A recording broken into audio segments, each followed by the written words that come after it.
এক বাটি চাল দিয়ে যে এত সুন্দর চিতই পিঠা বানানো যায় সেটা আপনারা না দেখলে বিশ্বাসই করবেন না। আর কোনো রকম ছাদ ছাড়াই একদম আমরা গ্যাসের চুলাতে বানিয়ে নেবো এই চিতই পিঠা। তাও আবার শুধু এক বাটি চাল থাকলেই হয়ে যাবে। আর হবে ফুলকো ফুলকো, আর তার সাথে হবে একদম নরম জালিদার, যেটা মুখে দেওয়ার সঙ্গে সঙ্গেই মিলিয়ে যাবে। আর ভেতরের টেক্সচারটা দেখেই আপনারা বুঝতে পারছেন যেটা কতটা স্পঞ্জি তৈরি হয়েছে। আর ভিডিওতে সমস্ত রকম ট্রিক্স অ্যান্ড টিপস আপনাদের সাথে আমি শেয়ার করেছি। আর আপনারা প্রথমবারই এরকম পিঠে খুব সহজেই বানিয়ে নিতে পারবেন। আর রেসিপিটা ভালো লাগলে প্লিজ ভিডিওটাকে লাইক করবেন, একজনকে শেয়ার করবেন, আর চ্যানেলে যদি নতুন হয়ে থাকেন চ্যানেলটিকে সাবস্ক্রাইব করে দেবেন। আর এই পিঠেটা বানানোর জন্য সবার প্রথমে এখানে আমাদের লাগবে 1 কাপ চাল। এখানে আমি আতপ চাল নিয়েছি 1 কাপ। আপনাদের ঘরে থাকা যে কোনো বাটি বা কাপ মেপে আপনারা এই চালটা মেপে নিতে পারেন। আর ওই কাপ বা বাটি মেপেই আপনারা নারকেল কোড়াটা দেবেন, তাহলে একদম পিঠে একদম পারফেক্ট তৈরি হবে। আর এখানে নর্মাল আমি 1 কাপ আতপ চাল নিয়েছি, মোটামুটি 200 গ্রাম মতো আতপ চাল হবে। আর আপনারা চাইলে বাসমতি চালও নিতে পারেন।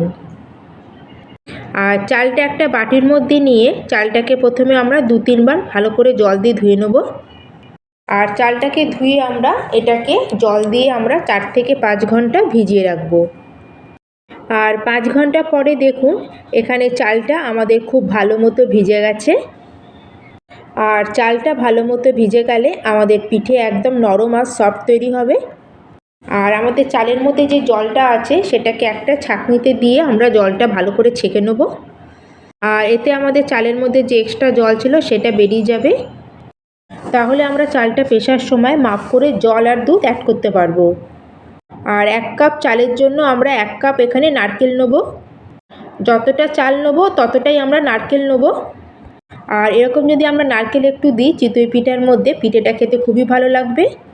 আর এখানে আমি 1 কাপ নারকেলকে এরকম ছোটো ছোটো টুকরো করে কেটে নিয়েছি। আপনারা চাইলে নারকেল কোড়াও নিতে পারেন। আর আপনারা চাইলে নারকেলের এই ব্রাউন কালারের অংশটা বার করে নেবেন, তাহলে আমাদের পিঠেগুলো একদম সাদা দেখা যাবে। পিঠের টেস্টে কোনো ডিফারেন্স আসবে না, খালি আমাদের পিঠেগুলো সব সাদা তৈরি হবে। আর আপনারা চাইলে ব্রাউন অংশটাকেও রাখতে পারেন। আর নারকেলটাকে কষ্ট করে কুড়ানোর থেকে এরকম ছোটো ছোটো টুকরো করে কেটে নেবেন। তারপর সব নারকেলগুলোকে গ্রাইন্ডিং জারে দিয়ে আমরা গ্রাইন্ড করে নিয়ে আসব। দেখবেন নারকেল কোড়া খুব ইজিলি গ্রাইন্ড হয়ে যাবে। তাহলে দেখলেন তো কত সহজেই আমাদের নারকেল কুড়ো রেডি হয়ে গেল। আর এই নারকেল কোড়াটাকে আমরা কাপে মেপে দেবো, আর যার দ্বারা আমাদের পিঠেটা একদম পারফেক্ট তৈরি হবে। আর যেই কাপ মেপে আমরা 1 কাপ চাল নিয়েছিলাম সেই কাপ মেপেই এখানে আমরা 1 কাপ নারকেল কোড়া নিয়েছি। চাল আর নারকেলটাকে আমরা একটা বাউলের মধ্যে দিয়ে দেবো।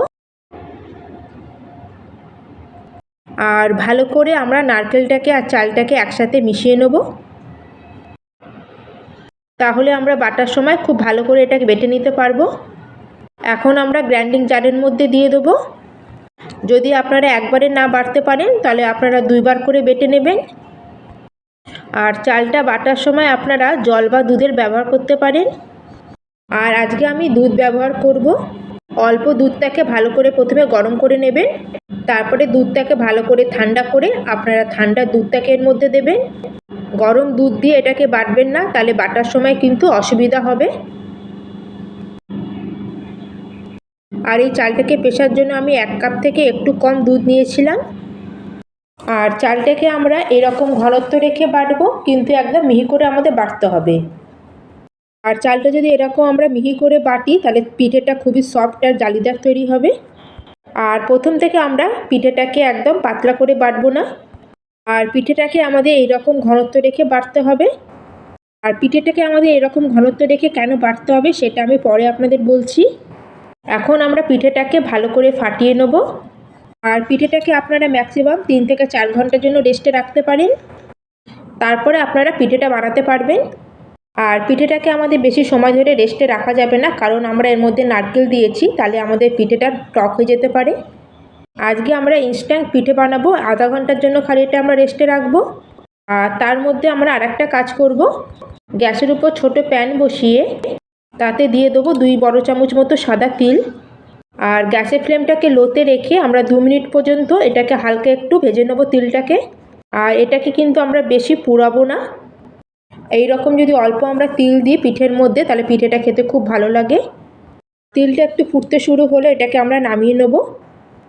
আর আধা ঘন্টা রেস্টের পরে এখানে দেখুন আমাদের পিঠেটা আর একটু ঘন মতো হয়ে গেছে। আর যদি আমাদের কনসিস্টেন্সি এরম থাকে তাহলে কিন্তু আমরা পিঠেটা তৈরি করতে পারবো না, কারণ চিতই পিঠা বানানোর জন্য আমাদের এর থেকে আরেকটু পাতলা ব্যাটার দরকার। এবার পিঠের মধ্যে আমাদের ভেজে রাখা তিলগুলোকে দিয়ে দেবো। আর দিয়ে দেবো স্বাদ অনুযায়ী একটু নুন। আর সুন্দর একটা ফ্লেভারের জন্য এখানে দিয়ে দেবো সামান্য একটু এলাচ গুঁড়ো। আর আপনারা যদি মিষ্টি চিতই পিঠে বানাতে চান তাহলে আপনারা এই স্টেজে 2-3 চামচ মতো চিনিও অ্যাড করতে পারেন। আর সব কিছুকে আমরা ভালো করে মিশিয়ে নেব।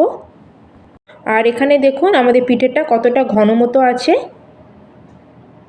আর এতটা ঘন থাকলে আমরা পিঠে বানাতে পারবো না। এখন আমরা অল্প দুধকে একদম ভালো করে টকবক করে ফুটিয়ে নেব। আর এখন আমাদের এই ফুটন্ত দুধকে এনে আমরা পিঠের মধ্যে মিশাবো। এরকম যদি আমরা ফুটন্ত দুধ বা ফুটন্ত জল আমরা পিঠের মধ্যে অ্যাড করি তাহলে কিন্তু আমাদের পিঠেটা খুবই নরম আর সফট তৈরি হবে। ভেতরটা একদম সফট আর জালিদার তৈরি হবে। চিতই পিঠাটা ভেতরে জালিদার হওয়ার এটাই হচ্ছে খাস ট্রিক। সেই জন্য আমি চালটাকে পেশার সময় আপনাদের বলেছিলাম যে চালটাকে একটু ঘন করে বাটবেন, তাতে আমরা পরে গরম দুধ দিতে পারবো। আর চিতই পিঠার জন্য আমাদের ব্যাটারের কনসিস্টেন্সিটা এরম থাকতে হবে। আর এর থেকে বেশি ঘন রাখি তাহলে পিঠেটা ভেতর থেকে শক্ত হয়ে যাবে। আর যেহেতু আমরা ইনস্ট্যান্ট পিঠে বানাচ্ছি তার জন্য এখানে আমরা 1 থেকে 2 পিঞ্চ মতো খাবার সোডা দেবো। কিন্তু আপনারা যদি পিঠেটাকে 3-4 ঘন্টা রেস্টে রাখেন তাহলে কিন্তু আপনাদের এই খাবার সোডা দেবার কোনো দরকার নেই। তাহলে আমাদের এই পিঠে বানানোর জন্য ব্যাটারটা একদম রেডি হয়ে গেছে। তাহলে চলুন পিঠে বানানো স্টার্ট করা যাক। আর পিঠে বানানোর জন্য আপনারা এখানে বড় মোটা ভারী কড়াই নেবেন, তাহলে আমাদের পিঠেটা খুব সহজে বাইরে বেরিয়ে আসবে। কড়াইটাকে প্রথমে খুব ভালো করে গরম করে নেব। আর কড়াই থেকে যাতে এরম ধোঁয়া বেরোয় ততটা আমাদের গরম করে নিতে হবে। তারপর এর মধ্যে অল্প আমরা ঘি দেবো। আর গ্যাসের ফ্লেমটাকে আমরা হাইতে করে 1 হাতা বা 1.5 হাতা মতো আমরা এখানে ব্যাটারটা দেবো। দেওয়ার পরে আমরা গ্যাসের ফ্লেমটাকে লোতে রাখবো। আর সাথে সাথে এটাকে কভার করে দেবো। আর আপনারা এখানে একটা ছোট্ট ঢাকনা দেবেন, বড় ঢাকনা দেবেন না, তাহলে কিন্তু পিঠেগুলো ভালো মতো সেদ্ধ হবে না। তারপরে একটা ভিজে কাপড়কে আমরা এইভাবে ঢাকনার চারিদিকে দিয়ে দেবো, এতে পিঠেগুলো ভালো মতো সেদ্ধ হবে। আর কাপড়ের চারিদিকে আমরা এরকম 2-3 চামচ মতো একটু জল দিয়ে দেবো।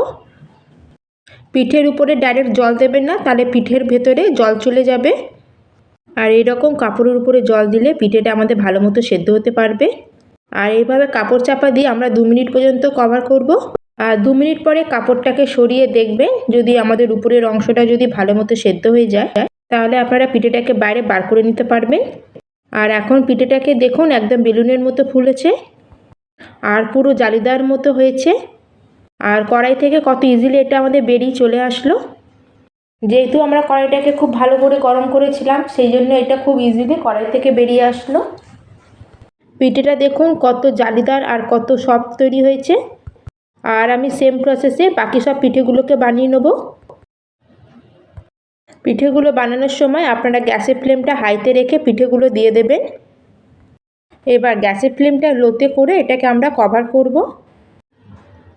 আর এইরকম প্রসেসে যদি আপনারা পিঠেগুলো বানান তাহলে প্রত্যেকটা পিঠে একদম নরম সফট আর জালিদার তৈরি হবে।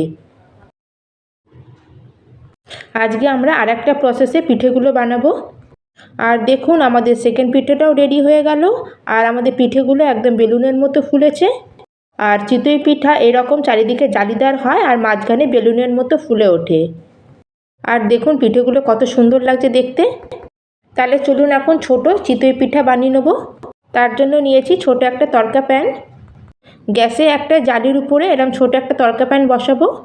আর এটাকে আমরা ডাইরেক্ট গ্যাসের উপরে বসাবো না। আর প্যান গরম হয়ে গেলে আমরা অল্প ঘি দেবো। আর প্যান ভালো মতো গরম হয়ে গেলে এর মধ্যে 1 হাতা মতো ব্যাটার দেবো। আর এই পিঠেগুলোকে আমরা বেশি বড় করব না, গ্যাসের ফ্লেমটাকে লোতে রেখে মাত্র আমরা 1 মিনিট মতো এটাকে কভার করব। যেহেতু ছোট সাইজের পিঠে সেজন্য এটা 1 মিনিটের মধ্যে একদম সেদ্ধ হয়ে যাবে। আর আমাদের পিঠে একদম রেডি হয়ে গেছে। আর পিঠেটাকে আমি এইভাবে একটু উল্টে দিলাম।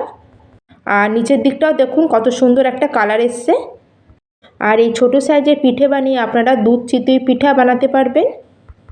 তাহলে আজকের আমার এই রেসিপি আপনাদের কেমন লাগলো অবশ্যই আমাকে কমেন্ট করে জানাবেন। আর যদি রেসিপিটা একটু ভালো লেগে থাকে তাহলে একটা ছোট্ট লাইক করে দেবেন। আর যদি চ্যানেলে নতুন বন্ধু হয়ে থাকেন তাহলে প্লিজ চ্যানেলটিকে সাবস্ক্রাইব করে দেবেন। তাহলে আজকের মতো আমি এখানেই শেষ করলাম। আবার চলে আসছি অন্য একটি নতুন রেসিপি নিয়ে। ধন্যবাদ।